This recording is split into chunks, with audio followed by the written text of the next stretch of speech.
ia I le atua pea le viiga le whamanu ma le whanetanga e whavavau e whavavau lava. O te whawhelo I atu I lau sunga I le tatai au au, le sunga I le whailau tusi, whapea foi le au tusi, le te uoloa al mtanga luenga, au I le lalolagi. Ai mai se foi le mamaru o taitai mtanga luenga fia, le mamalu o le kalesia au I le lalolagi atoa, whawhelo I atu le suafa manu malolo tatou li whaola o Yesu Keriso. Aori amtaina le sona espese o te mnao se ilangina o na o le whetau o le tua.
Lo mātou tamae o I le langi, o la mātou whaalongolongo ai le ali e le ai se vave, e le ai se poto, e mawhai o na ilole lo loto o lo finangalo. Ngā lua mai le mana o lo wanganga paia, e wha lama ia I mātou lau o fionga, a o mātou iai se lalolagi ui ngā ma le whaingita. Amunia le whaafofonga au tangata, ai mai se lato maua le awanoa e whaalongolongo mai hai, so soani lau mea whainga luenga, ono lau suafa Yesu. Amen. Whaftai le awanoa wau maua, avea iau ma ave au e whaia se le sona, taitaina iai le tātou maftanga I le Sapati o le atua, ma ia o tātou I loa le iai le alofa whapalepale o lo tātou tua.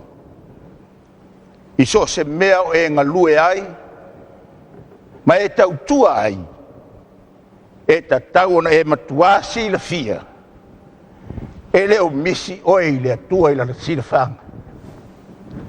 Mai whaautuina le sona I le tau nei e whapea. O le filifilia o Iona, ma le alofa whapalepale o le atua, mo ia. O lona winga a talatu ispa ia ue sila fia I le tau nei. Le atatou talatala noa I le filifilia ina I le atua o Iona.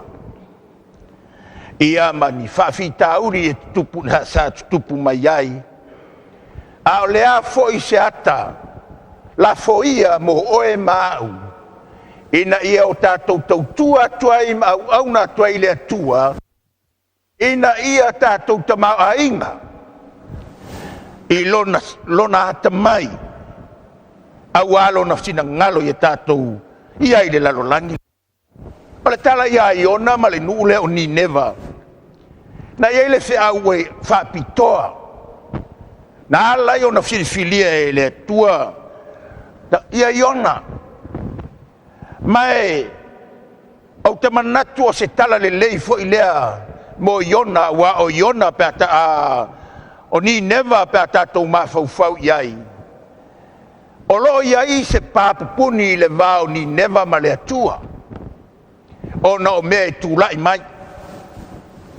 No manatu lea e tala le, fe au o le tae o nei le mātai o le lo Sufia, fo e pa Sufia, e tala ina tfoile nei tala le lei o le malo i le atu lau uma, e whaima mori mau i nu uma, o na o mai ai lea o le ngata anga. E le ngata o se tala le lei e ave mo iona, ia ma le nu lea o ni neva, a o le tala le lei mo le lalolagi atoa, le atu lau, e whaamanatu mai ai le tala le lei lea, i le mea le tupu i tonu o ni neva. Fai mai le whaalinga lana mta upue, su whaafa upue ono. Na o iloa foi le tasi a ngelua lele le tau loto inga le langi, wa ia te ia le tala le lei e whaavavau. E fola atu i e no nofo i le lalolagi, i atu nu uma. O te whaafetai le atua, le ata tau tala noa i ni neva le no. Le o misi le tala le lei. Ona e iai tangata lai te tonu o ni neva. E fina ngalo le tua ina ia whaola ina. E whapena fo i le lalolagi, ma le soifuanga le nei, a e a Samoa, e manao tele le tua ina ia iai. Oi te tonu o le whaolatanga, ia tunu uma. Ma i tua inga tangata, pe pae, pe ena. Le ale tua inga halang o le tangata, o le ale tua inga mangana ese, o le ale ngana, a le tala le lei mo so se tangata. E fina ngalo le tua, aua nei whano so se tangata, na ia filifilia, ma ia fausia, ma ia tofia, ina ia whaelawi loa tuai, e iai le atua soifua. O lo soifua, mai na soifua, o lo soifua pe whaamavau. Mai lan whaatalanga, le iona lea mta mua lon whaupue lua, le whaau lea po le tala le lei, wa nao nei le atua, e whaau ngā ia iona lea ua ia filifilia. I nā tūla ia i nā alu i ni neva, o lea ai tele, ma alanga atu ia ai, aua o mai ala tau anga sala i o luma. A whaia i ona, le ngā luenga le tua, na mana tuna tua i ona, i lona vala uina ma lona filifilia. O tātou iloa ma malama le tala ia i ona. A o le upu leu whai mai le tua i ona, sau e alu i ni neva. Alu ia i awa ua o mai ala tau anga sala i o luma. Bo, ele lilo se me tasi, i le sila fanga le tua. Le ti ofa mai le fai la unga alona mta upa sfurulua, alona fai upa sfufa. A wae fa masino ina ele atua, ngā luenga uma, o mea lilo, o mea le lei atoa ma mea le anga. Wo iluma o le atua. Ma ua fai tau ele atua le wha umatianga o le ao i ni nema. Na iai le o le ave whiau. Ua whirifiri e le atua mo ni nema. Fai mai le whamtalanga ale tuspaia le mātai o e lufu whaafa upa sufa. Ua le ngata o ni nema. Ua tupu tele aile anga sala aisea. Ua maa lili fo i loto o tangata i toa tele. Ma ua tupu tele le a mi o le anga. Ua asa sao whaafi le anga i tonu o ni nema. Ma e wa sila atu le tangata o le pale li o la nga luenga. ua sasao fa'afiai le amioleaga ua tupu tele ua ma'alili loto o tagata le itioa le tuso fa'aliga o lona mataupu e tolu pe mai le fa'amatalaga le tusi paia o te manao pe o te loto afai te ma'alili matua ma'alili afai te vevela matua vevela au finagalo le tua e le tatau na fano fa'afuasei nineva ae e tatau ona ave iai se fe'au amene e tatau na iai se ave fe'au e tatau na iai se laveaiga e tatau na iai se fa'amanatu e tatau na iai se logo e tā mo nineva ina ia aua nei fano nineva e le iai se laveaiga mo latou foi mai le fa'amatalaga le tusi paia mata i seia le lima suluiva foi mua ma le lua fa'auta e lei fa'apupuina le au Iova ia le mafa'aola e le tutuli fai ona taliga ia le mafa'afofoga ae peitai o a outou amioleaga ua fai ia ma pupuni le vao outou ma lo outou atua le ala le o le manaamia ai le talalelei o le ala foi le manaamia ai se laveaiga ai sea o le tupu pea o le leaga o le pupuni na i le vao le atua ma le tagata ua na le lagona ina ai le leo o le fa'alotaga mai le tala tuspaia o a outou agasala foi ua alo ai ona fofoga iā te outou ua ia lē ma fa'afofoga mai ai le ala lea o le fe'au lea o le a tatou talatalanoa ai e lē sinagalo le atua ia toso pea le pā lea le pupuni lea i le vao ia ma le tagata na ia fuafuaina le palealii o lana galuega ae tatau ona iai se fe'au lea fai mai ai e su le tusi o mateio e talaina atu ai lenei talalelei o le malo i le atu laulau uma e fai ma molimau i nuu uma e molimau i Nineva e molimau i Amerika e molimau i Australia e molimau i New Zealand e molimau i Samoa i matagaluega e fia e tatau na iai se talalelei e molimau na ia iloa ai ma malamalama ai tagata i le auala e tatau na savali ai na te maua ai le fa'amoemoe lea e mafua ai na au mai e le atua le tusi paia mo launa nuu po o lana fanau vaenga muamua le fe'au o le lesona i le taeaonei ua fa'aali le atua ia Iona mavenga ua sola nei Iona fai atu le atua ni Iona tulai alo ni Nineva lele ua o mai a latou agasala le manaoga o le atua ina iai se logo e tātā i tonu o Nineva e iai se tagata i iai se ave fe'au aua nei tufauina Nineva e fano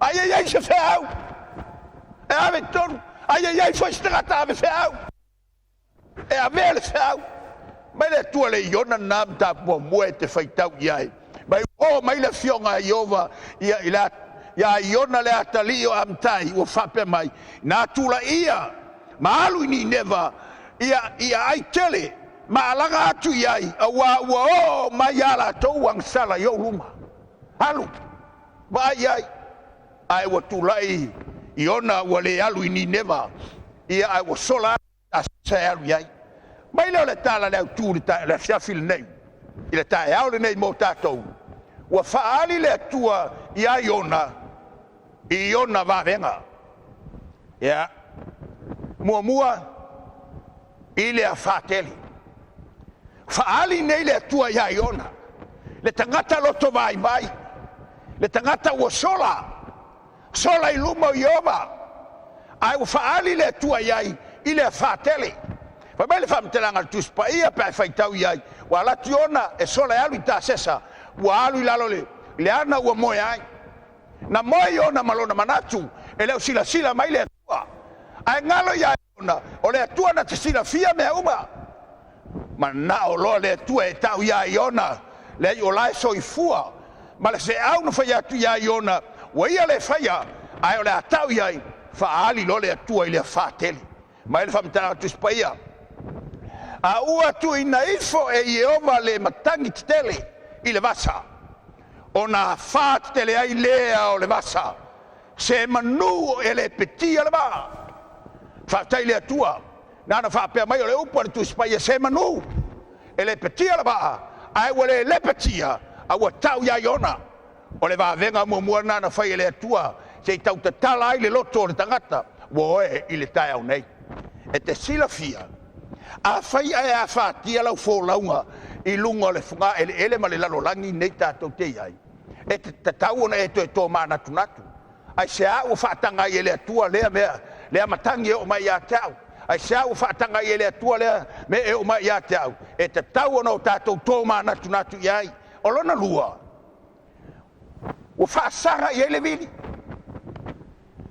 ua uma nei ua whaamasino e te ngata o whesa wai ai o le a whaile vili po ai o la tau nei o le a whaasanga i ele vili ua o mai i ele matangi pa mai le tala tuspa ia o na la tau fitau tatala ia i lea i nā o mai ia se o tātou whaia le vili i na ia tātou i loa po ai ua o mai ai le nei mala tele malaya ia te tātou o na la tau whaia lea o le vili whaafonga le upu le tala le tuspa ia tangata e tō tele sa iai ma tangata o le atua e le lafi e le alo le atua whamai le tala tuspa ia ua whaasanga fo i le vili ia iona te loa le tō tele o tangata ti ngā lava lai whaasanga mai le au ia te oe o le tala le lei ma mea tātou tuwhaia tātou te leo natu ma vava ai iai ai sea e leo manatu le tangata o lai soi fua le atua vaenga le nana whaasino i le atua vavenga o le atua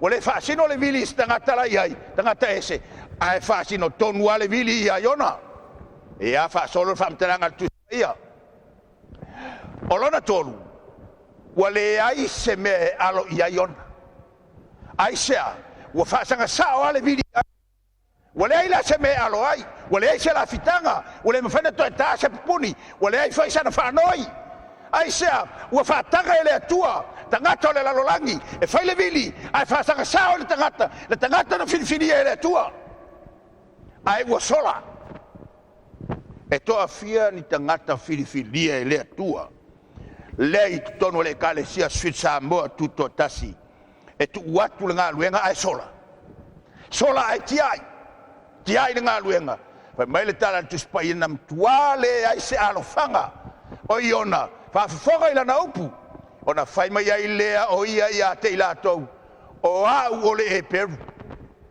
o te matau ia iova le atua o le langi o le na whaia le sami ma le ele matutu ai sea ua toi fo iai whaapunga iona e toi si itia i lunga nua le atua toi si itia i lunga le atua ai sea wala ngona iona lona whatawa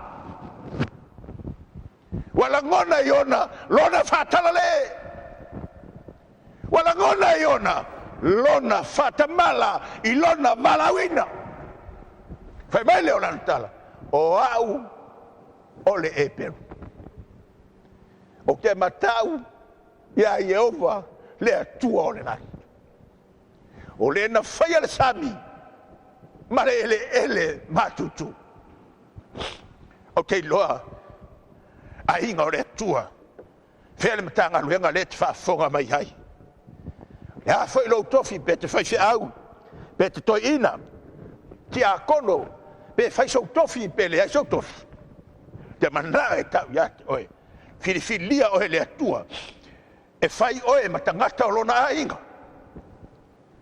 e whai loa ina le atua mamana le atua siri ese o le atua paia o le atua whai vavenga a le na whaari ai ua matua le ai se me aloa iona ina ua ia iloa ua sila fia e le atua lona sola ma iona luma ma lona le whai o le whatonunga le atua ua le usai ai mai o au o le e peru o ke matau ia iova le atua o le lai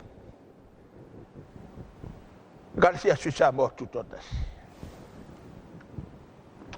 Fuamatu lautala e whai le atua pea o le teimi te salamoa i mau salamoa pea o le teimi o te langona i wau whatamara i le atua ngā ruenga le atua pea o le teimi o whatala lea i whiriwhilia o au e le atua e whai ma mea whai ngā ruenga Pea le taimi wo lo le mele le fai ai le fai. Fai mai le tala iona ile. Ile tae o nei.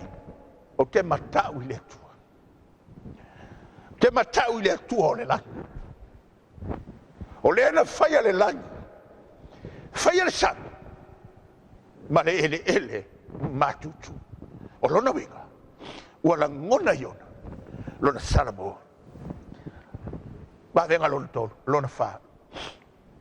Tō fia le ia. E foloina iona.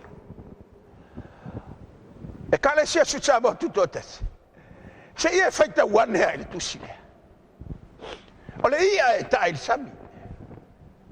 Le ia ele manatu mamafa i ai se tangata. Ai ua faia ele atua le waa venga lea. E tau atua ia iona.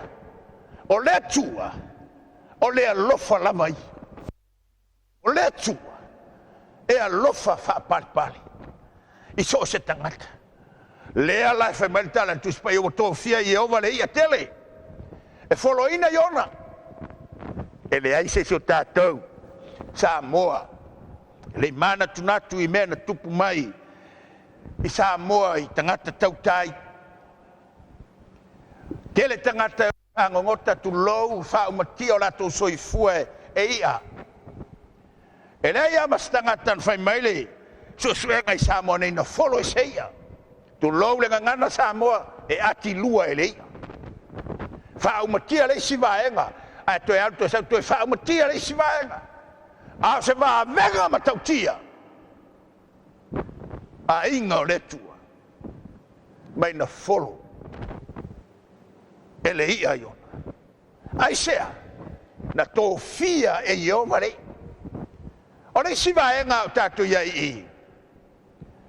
A fata mala. Le tangata e tō fia e le atua me ola e whaali mai ai le atua siri ese la teina malule sami le teimi o noa na whaangae le atua le sui o manulele o le lupe e lele whata milo ai e vai pe ua malule sami pe ua matutu foi le sami ma le vai atu noa ua toe foi mai le lupe ua sau ma le lau olive o lona winga noa ua iai le whaalotanga mo oe ma lo ua inga ua wha malu ua wha matutu e le atu sami a iona na tatalo mai lalo le tunga mau le elia le tunga mau le alualuai ai fai mai na whaafofonga iai le atua i le langi ona tō fia lea e le atua o le ia se ia fo ia fai se mawhauwha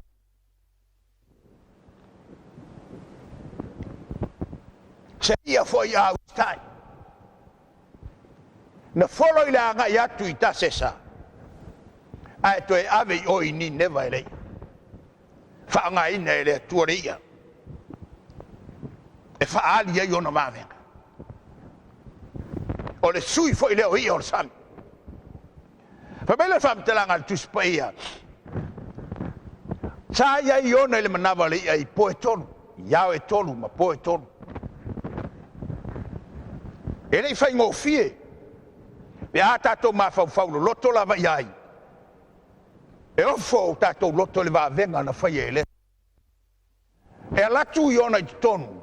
O sa unia e le atua le mea i tonu le ia. Se va enga le ia. E no fuai ona. Fai le fina ngalo le tua. Alu e to e tuun i ona. Ile ele matutu. Fai le loto le ia. Wa iailo na mafau. E fai ona talinga. E whaalongo ai le upo le tua. O se ne sona mo au mo e le tangata soifua le tangata ola. Whapei mai o tātou talinga. O e whaalongo e le me whai mai e le tua. O iei sou langona ma sou ma fau. E te fiau se stai ai le tua. No stai le ia.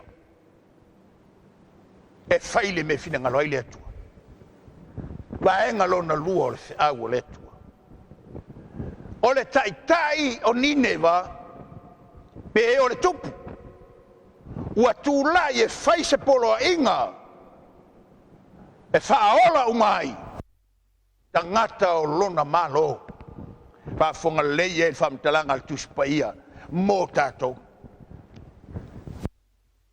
o na o mai ai lea o le fionga Iova ia Iona o le foi whaalua mai lea ua whapea mai i nā tūla ia i nā alu i Nineva le ai tele ma tala i atu ia i le tala inga o te whai atuai i a te oe o sau le whaalua na misi le muamua a e sau le whaalua o se le sona tele nā mō tātou a se le sona le nā e lima taitai na i o tātou tangata a whaina e na misi le muamua le wala au muamua le atua e i ai le whaalua sau le whaalua whaafonga lai whamtarana tuspaia o na tūlai ai leo Iona ua alu i Nineva e tusa ma le sāwalinga o aso e tolu o le te lena o le nuu leo Nineva tolu sāwalinga e alu iai tolu taimi e savali ai ua amata o naulu atu Iona i lea ai o le sāwalinga o le aso e tasi ua amata ngā ruenga ina o toi foi whaalua ua ave le atua Iona toi whaafoia e le atua Iona le sina me tā ua ia te oe tā ua ia te a a whainau whaata mala i le muamua e iai le whiaua le atua toi whaafoia i tā ua ina i whaauau pēa le walawina ma le filifilia oe maa le atua mo lona finangalo mai selana e kalesia i tangata uma ai mai leo le whamtalanga le tuspai na alanga foi oia ua whapea e toi whanga furupo ona whaumatia lea o Nineva o le whiau lea lewa ave toi whanga furupo ona whaumatia lea o Nineva oe o le whiau lea te toi mana tunatu iai au tātou o iai whainga tāma whawhita uli o leo langa le nei o umana whetalai le atua e tala ina le tala le lei e whaima mori mau i lalolagi uma matunu o na o mai ai leo le ngataanga o tātou vaia i whai toa ole o le ngataanga ma le whau ma te ino le nei lalolagi o lea o tātou vaia ati ai i le tutupu mai o mea ua umana tau mai le tuspaia o whai longa ia tātou te iloa ai le unga ua lata mai o lo tua wha manu lava le asai nei o lea foi ua umana tala noa le pale mia le taimi ma le pale mia tolu fono te tele o le whai mai nei ala lalangi o hai asi nei tamai Samoa ai o le a whai mai ai fono ia a le fono muli muli e tolu iai fono e sa uai ele sapeta i tonu o Samoa nei ai sea le mea o le hau mai ai ua oe ua mata na tūlai mai le whātau nuina o le wholafolanga le tuspaia mō tātou me le sei ele whale pui pui la ua whai ei le aonga a le aonga e whaamanatu ai le pope lea na sau nei pope Paulo lea na sau nei o na o le mafuanga e whaapea o na pau lea o le taitei lotu na mua i tau nuu mai Samoa lea la ua iai mea tutupu o lea le mafuanga o na ua lata le i unga pa mele le tala tuspaia le whiau na alu mai ona e toe whaanga furupo o na whao matia leo Nineva mai le tala tuspaia o tali tonu ai leo tangata o Nineva i le atua o tali atu foi o talia foi e la tou ta lai foi e la tou le ana pongi o la tou ofu foi i le ia tala o le lia toa matangata o no mai le tala tuspaia ua vatu le whiau Iona a le atua ta lai a Iona ae ua tali tonu i ai tangata to tifi o to whapena me le tupu i Samoa e tala i atu le whiau ma o le uta ofi le whiau e awal toi whaia le whiau o toi lau ngaina le manu whiai ne uta ofi ae to tele tangata u tali tonu i ai ma ua lato baptiso e whaailoa mai ai ai tātou e i ai tangata e tali tonu whaafonga le ngata i tangata le nu Ai fai mai le tala le tuspai e pe o le autu o le vaenga le alona lo le tai. Ua tūlai e fai se whaalatanga mo lona. A ua o le tala i le tupo ni neva. O na tūlai ai lea o ia i lona Nofoa'i. Ma tu ese ia te ia lona ofu tele. O na oftia lea o ia e ia i le ia tala. Ma nofo i le lefu. Samoa. E ofo lava lo loto i le tupu leo ni neva. O le tangata o lai fia ola. O le tangata na te o lo sa ili le fia maua o le mea moni. Lea na ia whaalongo lo ia i le toi whaatari. Wa tūlai le tai. O ni neva. Ave tūlai e se malona Nofoa'i. Ua le ai foi se oftele o le atalea. O le leto e nau o le tupu lea. Po le tai lea. I lona tofinga. Awa na nau nei lona loto. E fai se whaalatanga. Mo lona no. Sa le sona tā ua le tai o malo uma. Aua le manatu ifo le tai mo ia lama. Pe na lona ainga. Aiva aia le tai o malo uma. Fea se me awala mai ai se whaalatanga. Mo tangata o lona malo. E pei o le tupu lea. E pei o le tai lea. O le manatu seisi aitu. O le manatu lona tofinga o le tai. O le manatu lona tofinga o le tupu. Ai wai ave ese. Ai wai ia la mai lalo. E ola ma soi fua fatasi matangata. Ina ia ngata o lona malo. Se lave ina aisea. O saule polo aia le atua o le tupu. Bena le sa foi samone. O le venga o le feau o le tupu. Ai wale talia e tai o le malo. O le ale mafuanga. Wana nau o lato loto e wha malia o lato manao. Ma fai le mea lato te loto iai. Ai ta tia le fina ngalo o le tua e wha ora ina i tangata uma. Wha fonga le tala. Ua ia tala i atu. Ma wha ilo atu i ni neva le pule a le tupu. Ma alisa ia te iau wha pe atu. Aua nei ai sina mea e tangata. Ua tālai lana pong. Ua whai le polo inga. Le polo inga. Ina ia sila mai le atua ni tangata. Ua salamo. Ua alu ese malo na tau finga. Ua alu ese malo na manatu wha maualunga. A ua alu lalo. Wha mai le tala le i. Aua. Aisina mea. Po manu. Ua o a imanu. Le pule a le tupulea. O lafu povi. O lafu mamoe. Awa lava nei la toa ai. Wale ngata i tangata soifua. O tangata ola. O le paleli o ngā lue ngā le atua. Ale mana onga le tupulea. E ola uba o ia ilunga al whunga ele. I to tono ni neva. Whātasi ma tangata ola. Ia tu whātasi o la toa ola. Ai usi stai ni mea leu sa wali se au. To e fasa fulupo. Ona fau matia leo ni neva. Mana ta awa lava ni la toa ai. Awa foi la to te inu. I vai. Ai au fitia lava tangata man manu. Ile ia tala. Ma ila to matua ala langa atu. Ile tua. Fai le mātou lotua so lulu leana te atu nei o la stofi lepo e atu ai lau mo Sapati. O sul mātou pese mua o whalonga i le taifau lai pese mai tua. O le mani e ia o le leo o le taifau. E wha uma foi le mātou o sul mātou whau lotu. E tua e wha foi wha paulonga mata oto. A to e sau foi le si ufonga o le taifau lea. Le leo o le taifau lea. Tua mani e lau whalonga. Woe, wha fonga foi le tala. Manu, lafu povi, lafu mamoe, tangata, ia matua ala langa i le atua.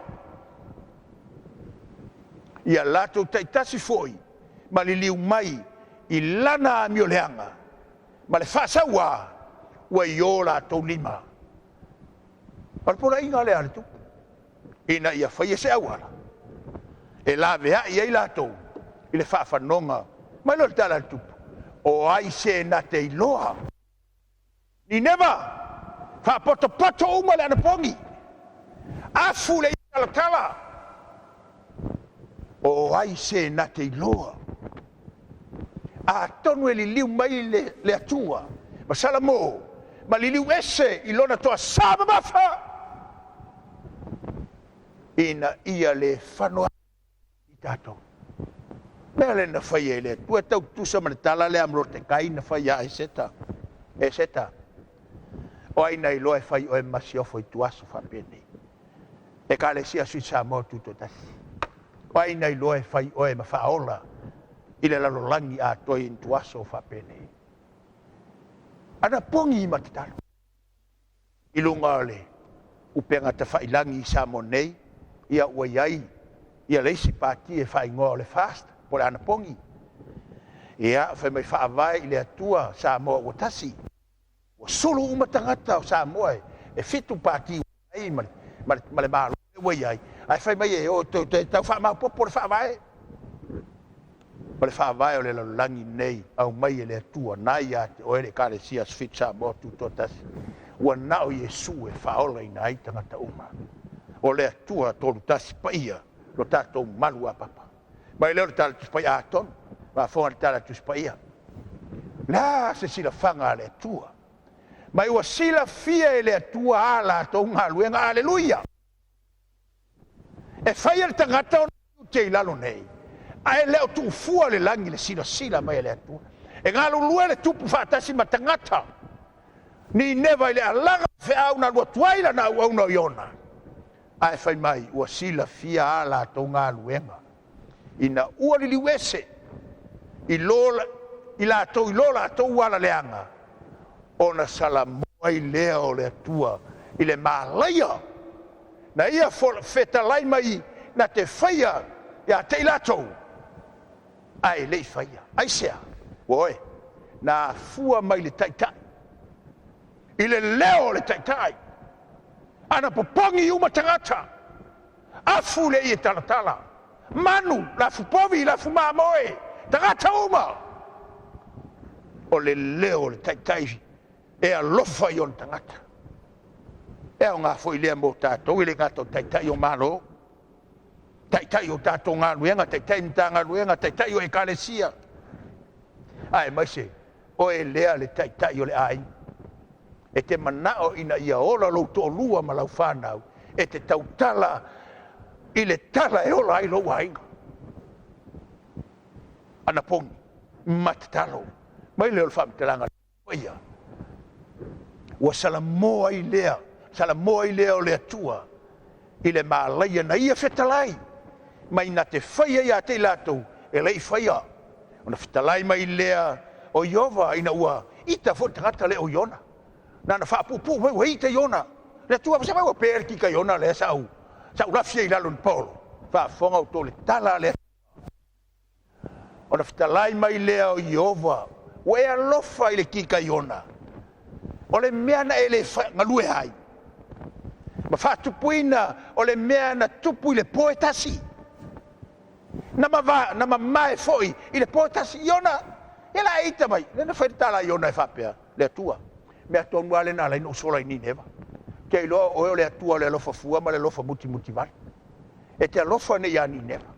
Fai mai lo le tala le por complain le tangata le Iona. Fai mai le tala le atua. E te alofa iai. Le mea te lei faia. Na ola il poetasi toe mamae. Te lei faia. Fa fonga la le tala le atua. O au foi. O te le alofa e ia ni neva le ai tele. O lo iai tangata e siri ona to tele. I le se lau afe maafe. E lua sefulu afe. Ma le tala tu spaia. Se lau lua sefulu afe la iai. A kika Iona le tu Iona te lei faia. La me la ero fa kika Iona e te lei faia. Ai fa fer se lau lua sefulu afe le. Ma te sidi atu ai. Sili la no walofa. I tangata se lau lua sefulu afe. Na ilo le kika Iona e te lei faia. E pei o le atu maunga. O le atua lau ami o tonu. O le moana sau. Ala sinoa. Tala le atavita. I le atua soifua. I oe. E ola ia te oe. Tangata a toa mama.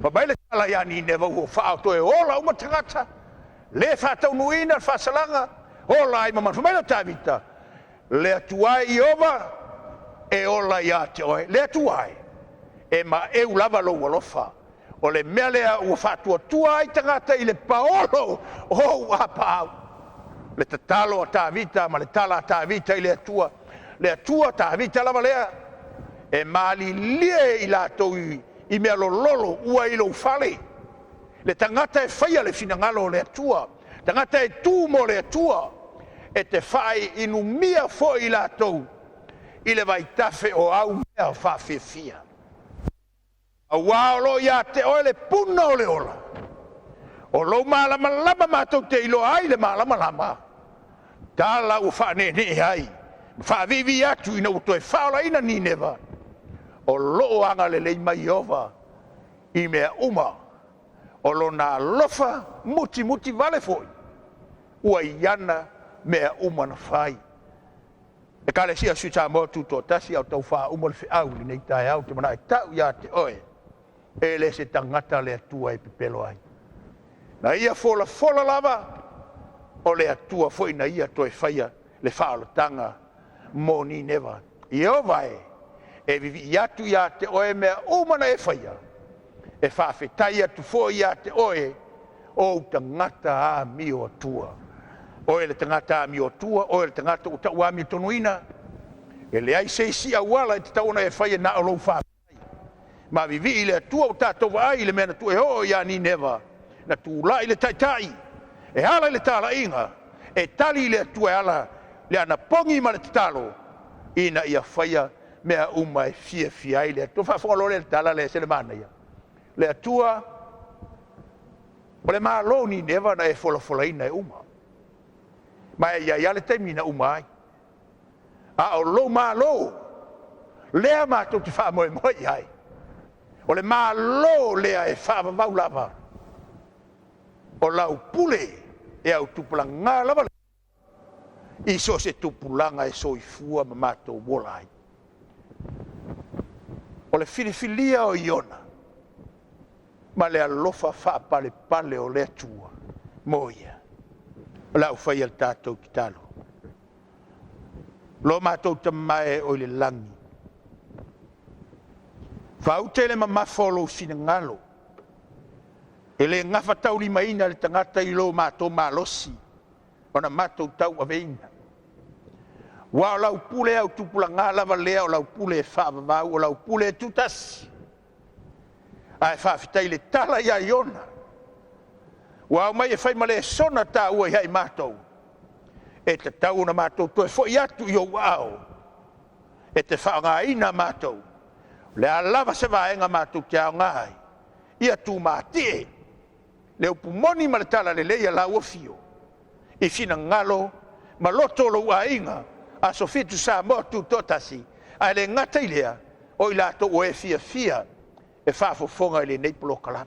Manuia le taitai ao, le komiti lai titi le autostusi ma le te uoloa, a e maise, lau ngā luenga ao ma ie mātutua, o lava i nai.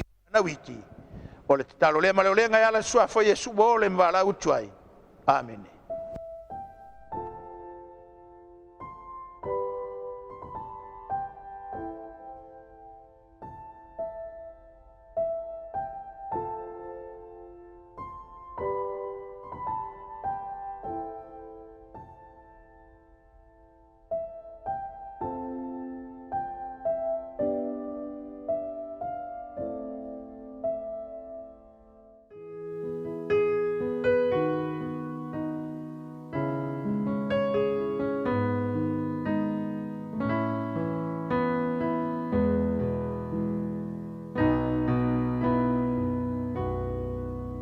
Te mina i o tātou taulanga ma Fuamatu.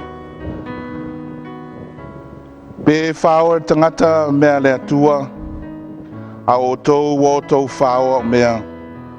A o tau whai mai. Nia ea o mea ua mātou whāua.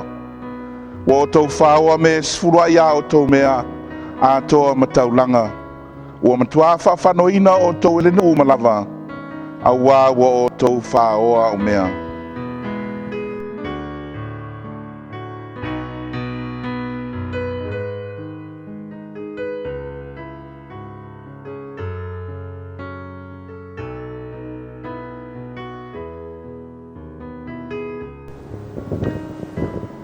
Ina au maya me sfuraia o tau mea umalava I le fale tuai mea. Ina ia iai me ai lo fale.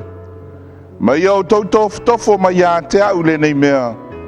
Ua whetalai mai a I ova o au. Pe o te le toina pupungi le langi mo o tau. Ma sasa atu le manuia mo o tau. Ina se ia siri ona tele.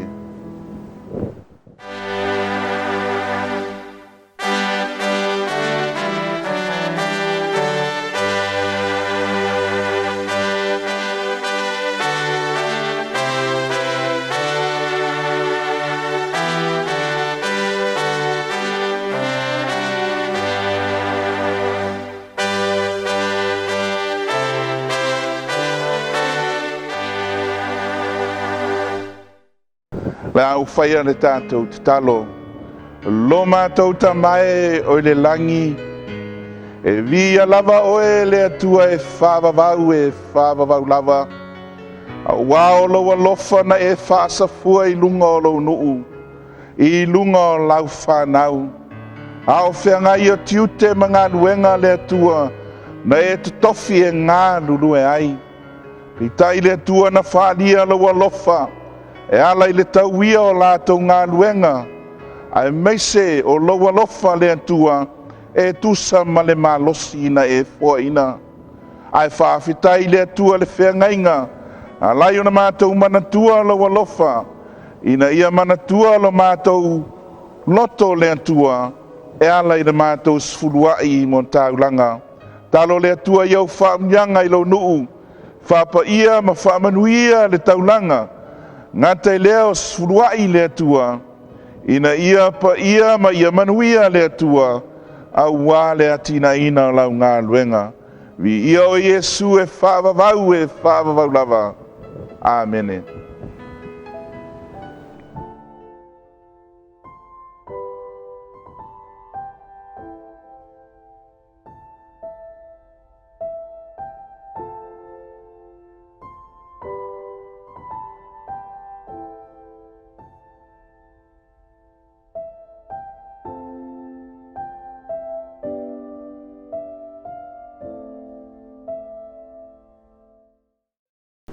O maia, o le atatou tāpua I atu I le atua I le nei tai au.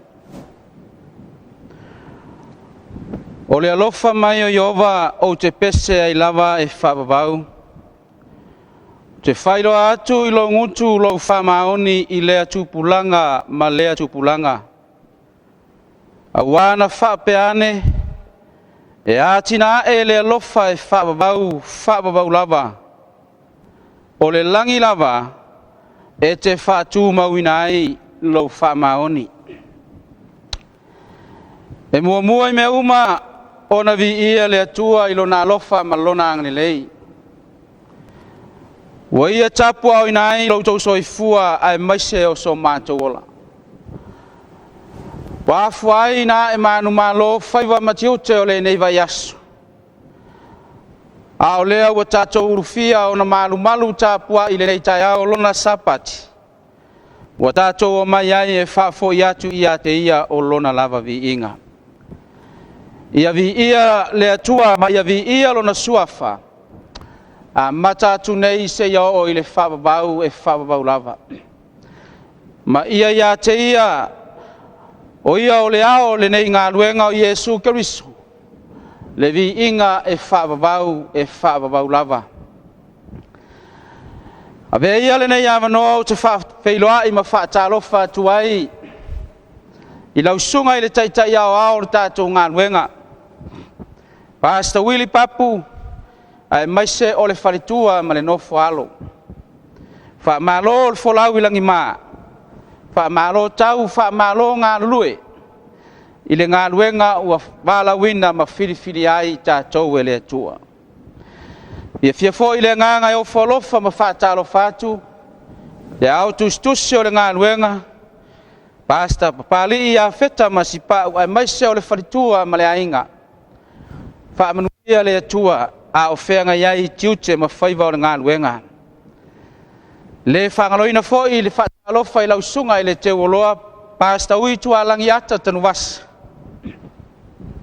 ai mai se ai o le falitua male no foalo e le whaangaloina le whaatalofa iau au nā le atua o lo tala whauto i le itu ma le itu o le ngā luenga ai mai se o le au whai ngā luenga filfilia le atua le kalesia le atua i so se tafa ma so se tulimanu o le ngā luenga o ao o lo tātou tau ma ngā lue ma au nā i le atua whaatalofa atu lea i le nei tai ao le sapati o le atua a fua mai maunga tele se ia o lava i maunga iti o alo ma whanau whamanuia le atua i la tātou tāpua inga ai mai se o la tātou whaalongo i le whiau o le nei tai ao le sapati ma ia te ia lona vi inga nei maso uma e o i le whavavau lava o le a tātou amtaina la tātou tāpua inga ma le nei Sauniga i le vi inga ua saunia e le au whai pese.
Launga i le suafa o le tamā le alo ma le agaga paia le au saunia la tatou tatalo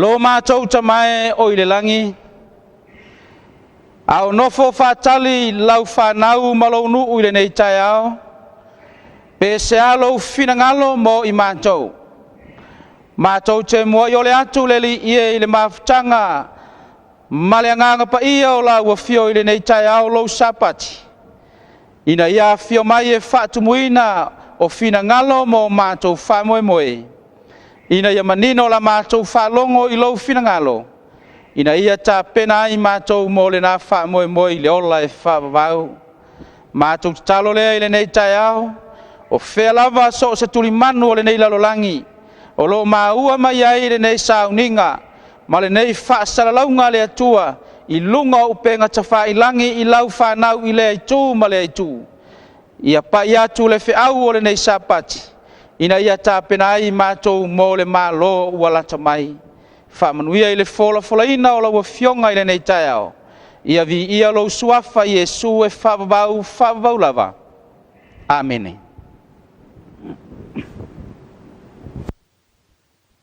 O le tai ao le nei, o le tai ao le sapati o le tua.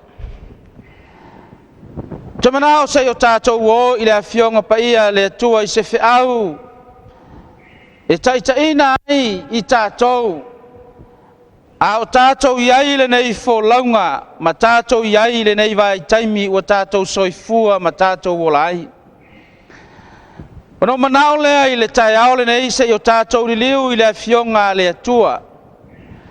I le tusi o ngā luenga a o lona mata upo e luas fulu.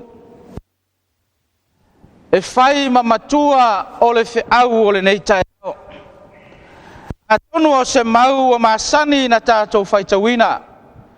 Au te manao e whai ma mau au tū o le whiau mo oe mau i le nei tai ao o lona sapati. Ngā luenga o lona mta upo e luas fulu, a o lona whai upo e luas fulu ma le wha, e wha pēa lona whaitawina. Ai o te le manatua se tasi mea. O lo uola foi o te le nau iai. Se i o uwha uma lo umomo e male orioli. A toa male whaiva ua o maua maile lii o Iesu Keriso. O te moli tino atu le tala le lei o le alofa tu noa o le atua. Ma peo no whai atu le tai ao le nei le whanau filfilia le atua. Ua masani la tātou wa ai ma le whaitau i le awhionga le atua i le mau whapeo na vea ma matua o le whiau o le nei sapati. Ai ai le tali tonunga o le anganga ma le wha moe moe e ai le mafua anga ua mana o le atua ina ia tātou toe wa ai i ai. Ina ia tātou toe tōma natu ai. Langa ua tātou iai i le vai tau ma le vai taimi o whaafi tauli. Whaapei ona e si la fia ma tātou iloha. Ua tātou iai nei i le taimi ua whaasanga tau le lii o le lalolagi i so o se vaenga ma so o se itu. I lona malosi e tau mawhai ai e le petia lo tātou soifua ma lo tātou wola whaleanganga. Ina ia aua nei tini lau o lo tātou wha moe moe ma le tau sinionga o lo tātou tau sinione iai.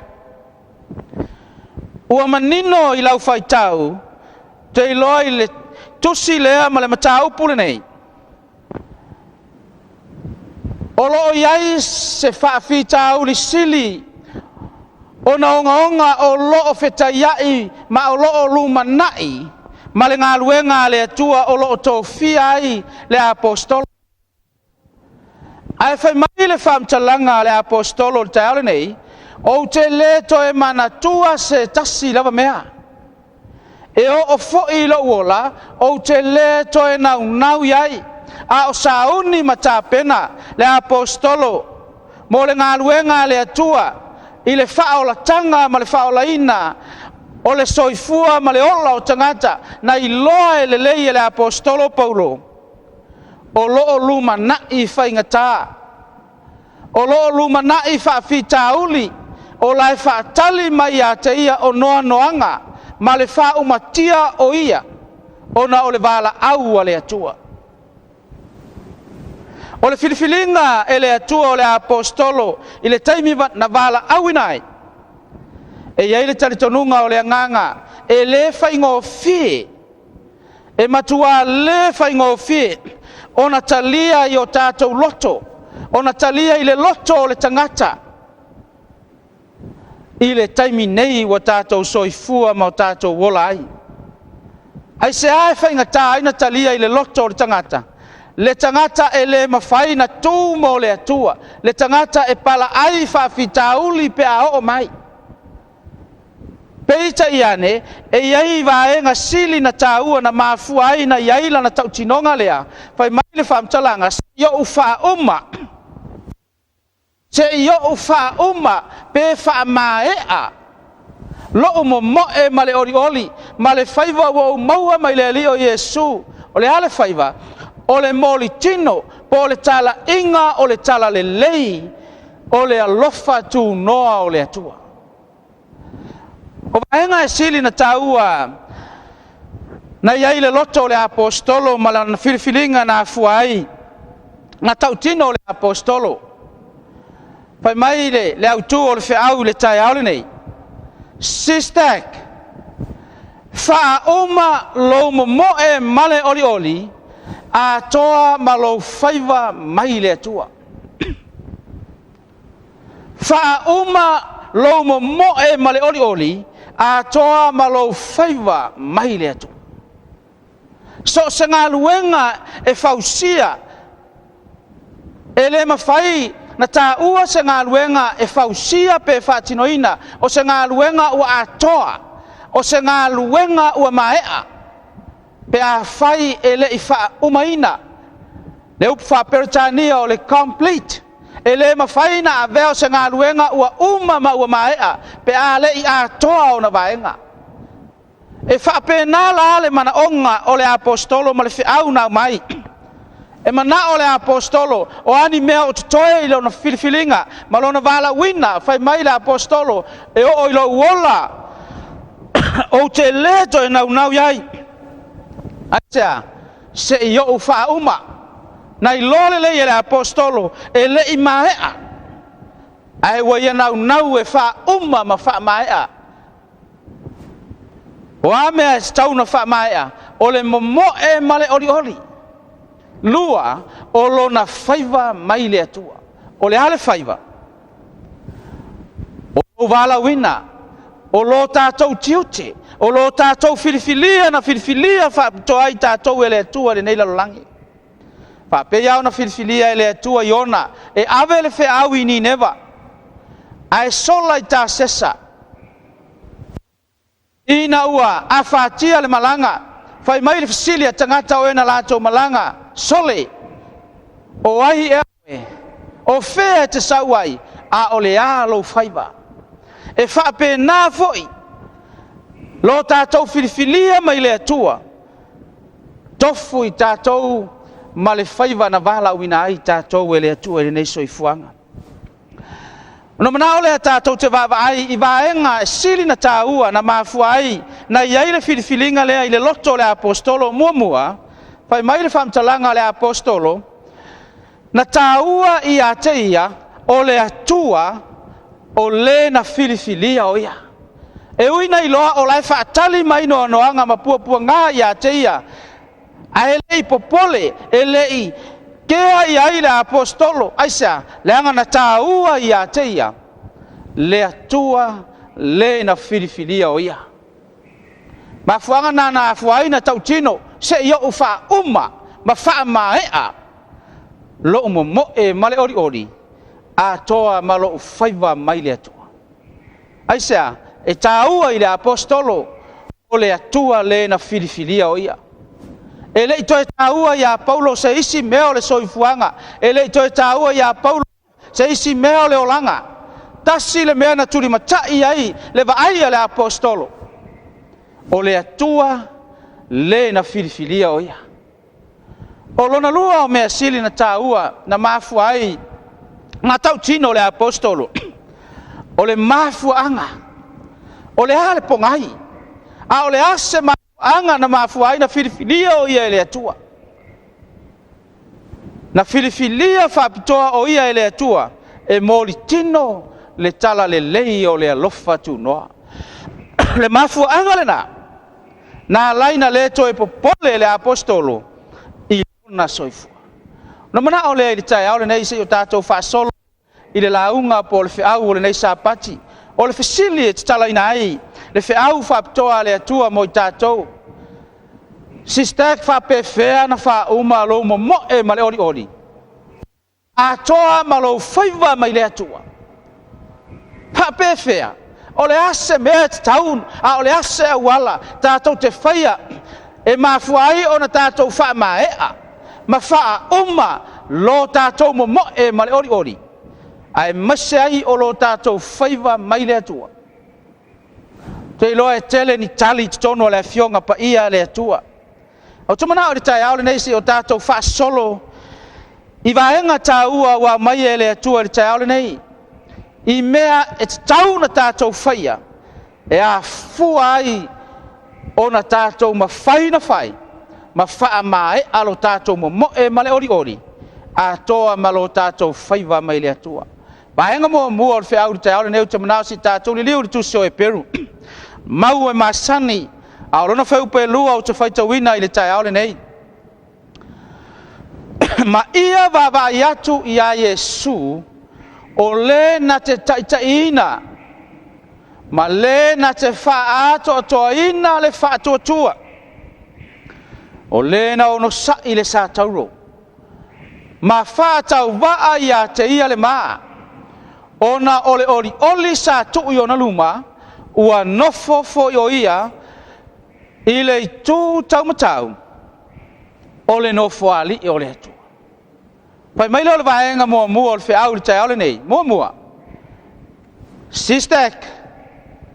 Ele aise si mea mafuai. Na mawhai na tātou wha umba lo tātou momoe. Male oli. Ai mai se ai.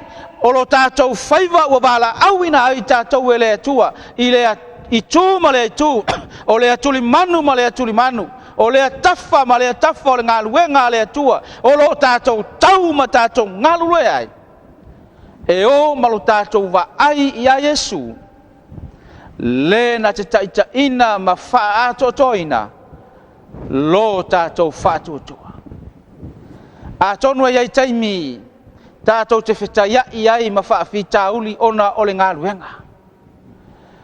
Pei tai a tātou mana tunatu le wala au whapitoa. Ua wala au ina ai tātou e le atua. Ona tātou le toe popole lea. Ona tātou le toe atu vale lea. Ona le ai leo se me tasi o le soifuanga. E ma whaina tātou toe vai ai. Ma toe whaatoi lalo ina ai tātou. Ai sea. Tuli i lau wa ai a Yesu. E a Yesu. Fai mai whamtalanga le fionga le tua. O Yesu lea, nā te ita i ina, ma wha ato atoa ina, lou wha atua tua. O ai o lo taita ina i tātou i leso. A whai wale ato atoa, lo tātou wha atua tua, ma lo tātou taritonu i le atua, mauti noa fai mai le fionga le atua le taole nei. E wha ato atoa i Yesu lo tātou wha atua tua. Tātou wawai atu i le pesi mai, ma le tūlai mai, o whaafita uli ma whaingatā, o whaasanga tau ese a le fili, e le petia ai le ngā luenga le atua. Ma le petia ai lo tātou soifua, ma le ola whaale ngā. A o na tātou wa ai a Yesu le na taita ina, ma whaato toa ina, lo tātou whaato tua. Ona le ai leo se mea tātou te toe popole, pe tātou te toe whewhe ai. E ala i le wala au whaapitoa le atua i te aole nei. Nea inga o le atua i so se tu. Ma so se tuli manu. Ma o e lea e te maua mai le whi au o le tai au. Ma le nei Sapati. Wa ai a Yesu. Le na te taita ina ma whaatotoina. Lou whaatotua. Whai mai o lena ono sa i le sa tauro. Ma whaatau ai a te ia le maa. Ona ole oli sa tu uiona luma. O lo nofo foio ia. I le tu tau matau o le nofo ali i o le atua. Pai mai lea o le fisili tau nei whape whea na e loa Yesu lea.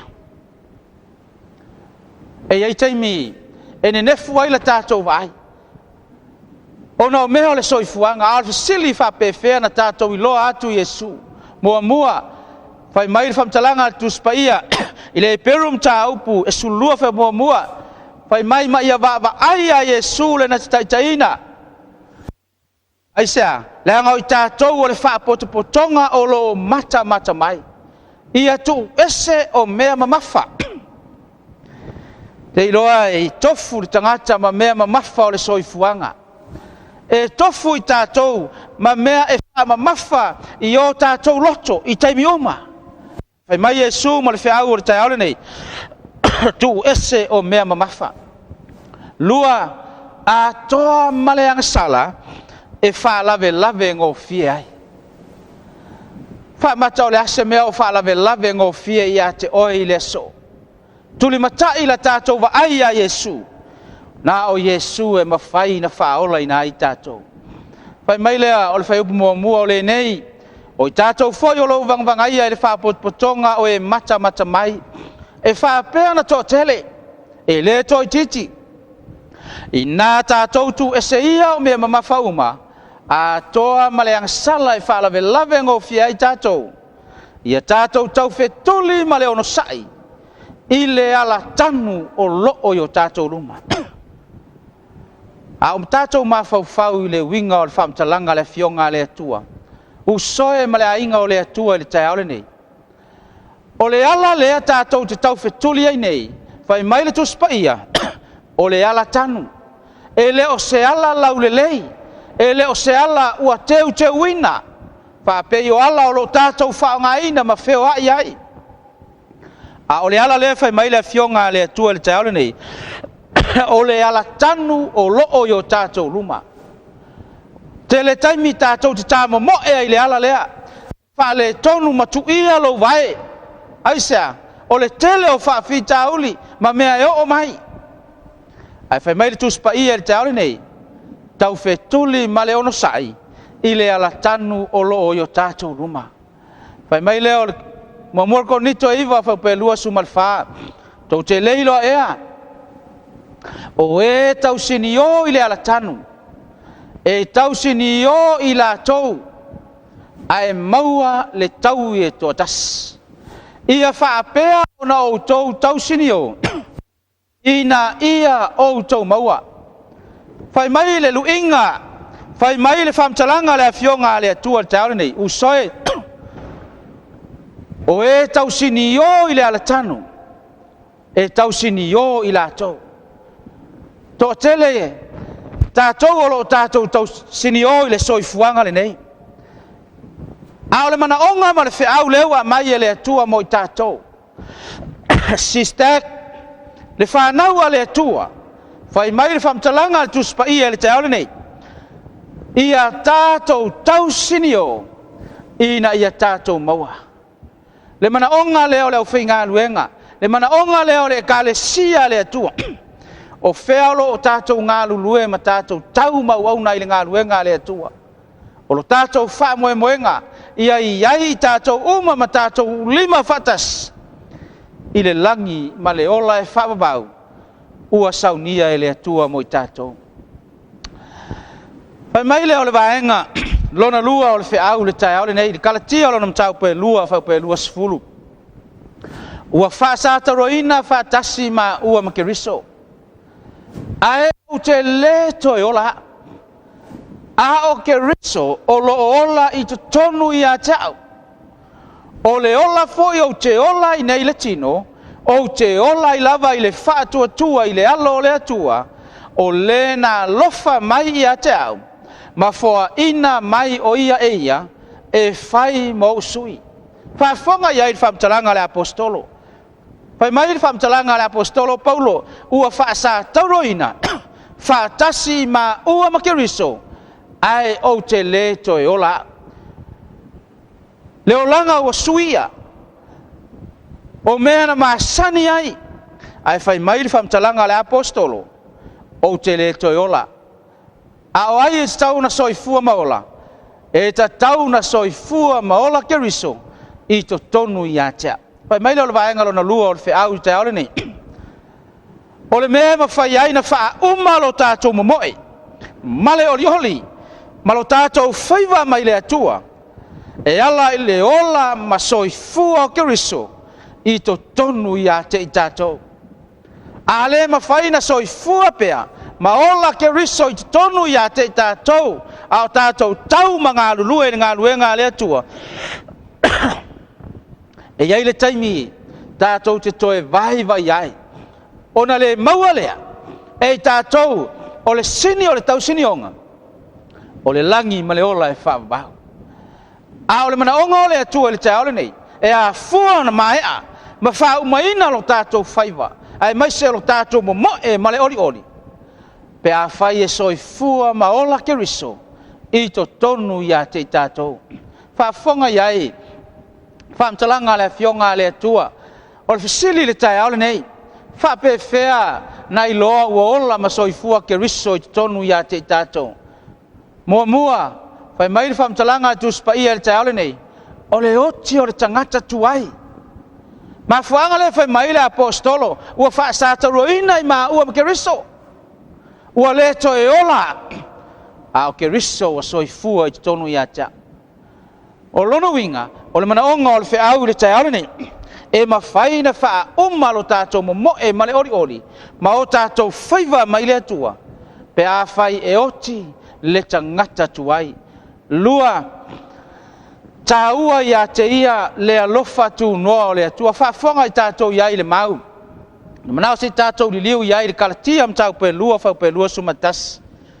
Whaafonga i le upo le apostolo, o te le wha lea ngaina, le alofa tu noa o le atua. Awa ana o mai le amio tonu i le tū la fono, po ua ma liu fua Keriso.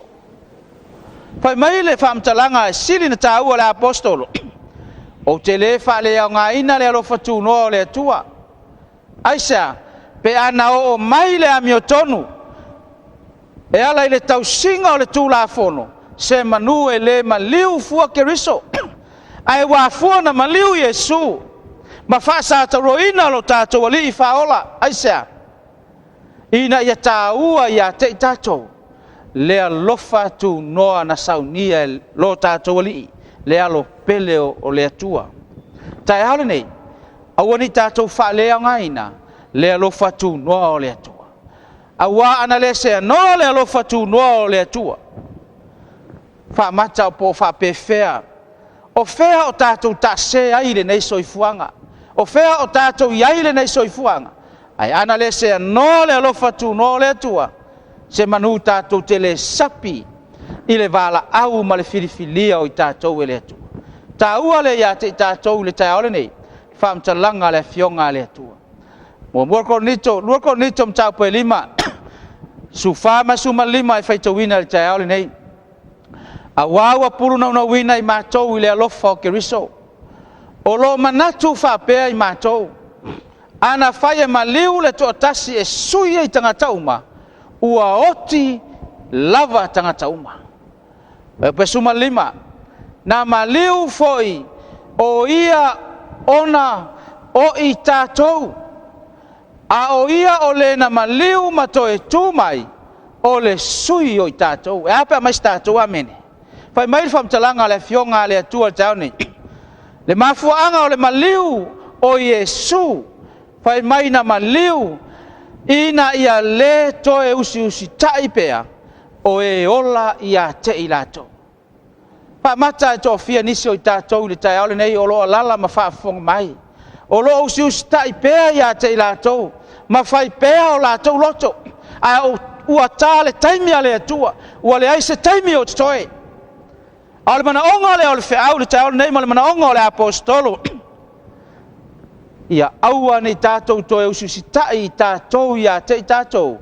A ia tātou usi tai i le na valawina. Ma le na filifilia i tātou. Aisa, e tā ua ia te i tātou. Le alofa tu noa o le atua. Ona mawhaile i tātou. Ona wha uma lo tātou mo e male ori. A toa ma lo tātou whaiva mai le atua. Whai mai le ole. Vaenga muri o le whiau le tai aole nei. Golosem tau pe lua. Aolona whau pe ono. Male whau pe fitu e whapea na whaitawina. O le nei. Whapea na utautalia o le alii o Keriso Yesu. Ia sa vavali ai o tou. Ia sa vavali ai o tou o ia te ia. Eu pe fitu. Ia mauaa o tou. Ma ia tina e ia te ia. Ma ia whaatu mawina i le whaatuatua. Whapei o na o ina ai o tou. Ia whaatele i ai ma le whaafitai. usoe ma le ainga o le atua le tau nei. Fai mai le whamtalanga silin taua a le apostolo ma le whiaua ia mai. Whapea ona o tauta lia o le alii o Yesu Keriso. Fai mai le whamtalanga a le atua ia sava vali ai o tau o ia te ia. O le mea moni ma le mea manino, e le mawhaina sa vali le tangata, e le o ia Keriso, i ala o Keriso.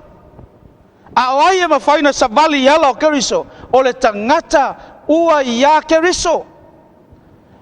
Le tangata e le to e nau i lo na ola whape o le tau tinonga le apostolo.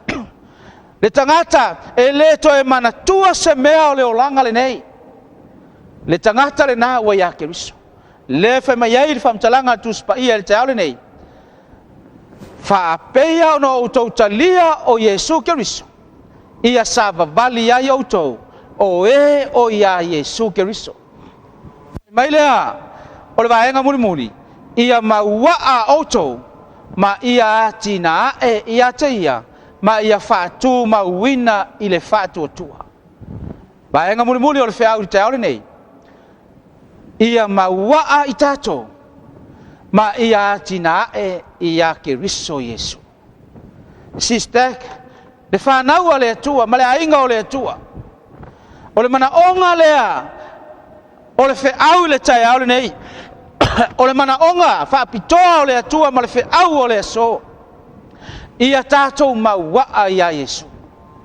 Aisea. Fai mai le whamtalanga Yesu ia Peteru le tusio. Evangelia Luka lo nam tau pe lua suma le lua, fai pe tau suma le tas. Wa fetala iatu le alii. Simonae. Fauta. Ua manao tele satani ia te autou. Ia lulu ia te autou e pei o le saito. Le mafuanga na leo fai mai ai le olenga, le apostolo le te aole nei. Ia mauaa i tātou, ma ia tina e i tātou ia Keriso, aisa, langa wa tātou iai le taimi o le lulunga. Ua sau satani, ina ia lulu i tātou. A o le tangata e mau ia Yesu. Ma tāo fi mau le upumoni a le atua, ma le whiau muli a le atua. E le whailong sili le nā tangata. Lona wha moe i le ola e wha wabau. Pa mei lor whamtalanga Yesu ia Peteru a o oe fot. Pe a li ua mai oe. Ona e wha malosi ai lea i o uso. Pa mei lor tuso e feso e lua sumale iwa lua sumale lua o le nei. E le toi tangata ese au tou po e wau mau. A ua nuu whaatasi male au pa ia. O le a inga fo i o le atua. O lo wati na e lunga o le whaavai ale au apostolo. A toa ma le au Pr.Fata.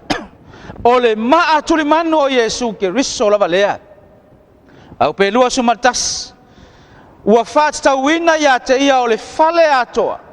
O lo alua e ina ia whaima malu pa ia i le li. Lua sumale lua. O tau foi. Ua ati na e whaatasi o tau ia te ia. Ele anganga. E whai mawhio anga o le atua. Le ainga o le atua le tae ni. Ta ua lo tātou mauaa. Mati na e ia Yesu. Whai mai a le apostolo le tae nei ma le whiau le atua.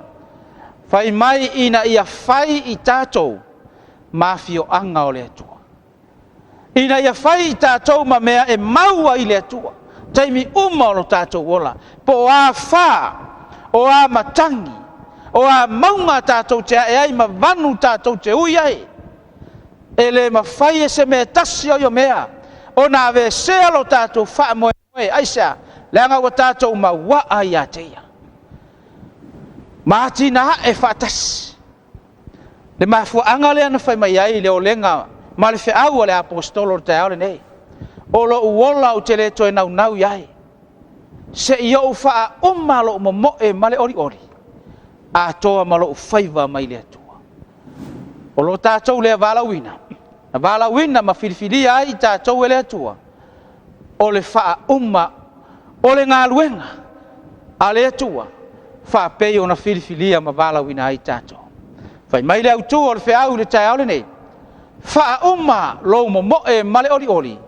A toa malo faiva mai le atua. Lo tātou faiva ma lo tātou filfilia. Ma nao mia e le atua. Ina ia tātou whau maina aisa langa ua le aise taimi. Wa uma le taimi a le atua. A ia tātou whau maina.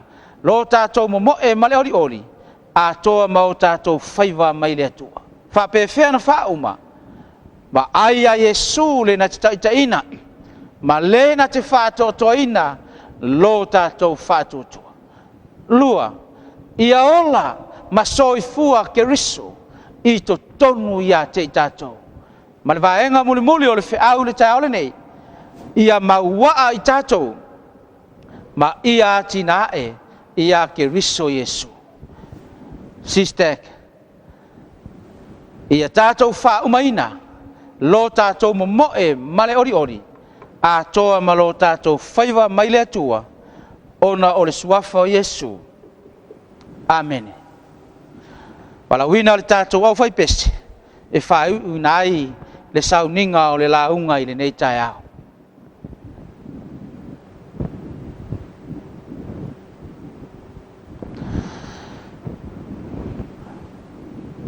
O le au whai wina i tātou e ala i la tātou talo. Lo mātou tamae o i le langi. Wa mae ana mātou whaalongo i lo finangalo i le nei tai au lo Sapati. Fo iatu i ate oe le vi inga e whaavau. A wa mātou i loa ma wa mātou mautinoa. Whapei lavana e filifilia la wa wauna. I le taimi o whaafita uli ma whainga tau le soifuanga. E whape nā fo i le taimi wa mātou soifua maolai. A le tau tinonga i o mātou loto le li ie. I mātou uma o lau whanau e wālawina ma filifilia. Ia awane i o mātou toe nau i o mātou wola. A ia mātou wha uma lo mātou mo e male ori ori. A toa ma mātou whaiva wa e filifilia ma wālawina ai mātou. Na mātou talo i ai lau whamnianga i le ngā luenga o au. Le ngata i leo lau auna taitai au le ngā luenga. Le komite e maise lau au whai ngā luenga ma lau whanau i so se tuli manu o le nei lalolagi. I la tō lo tāpua i atu i lau wafio i le nei Sapati. Ia i ai lo walofa ma lau whamanianga. Ia i lunga o lau ngā luenga o ao. Le manuia o oe le atua le tamā. Le alofa whai pea o loula valo pele o Yesu Keriso. Ai maise o le mafutanga lilo ma lo wanganga pa ia. Nei maso umai o i le whavavau e whavavau lava. Amen.